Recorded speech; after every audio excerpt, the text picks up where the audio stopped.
Now tip number 3. If you want to insert a line in the formula, you can use shift enter. This will insert a line with the indent adder. And if you want to insert a line without an indent order, you can use alt enter. If you look at this one, this starts at the beginning of the line, and if I use the shift enter, it starts with the tab adder.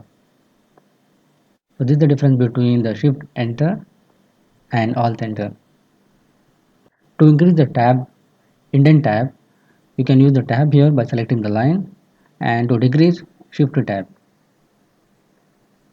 Also you can use the control and then the bracket, close bracket to increase, and control plus open bracket to decrease.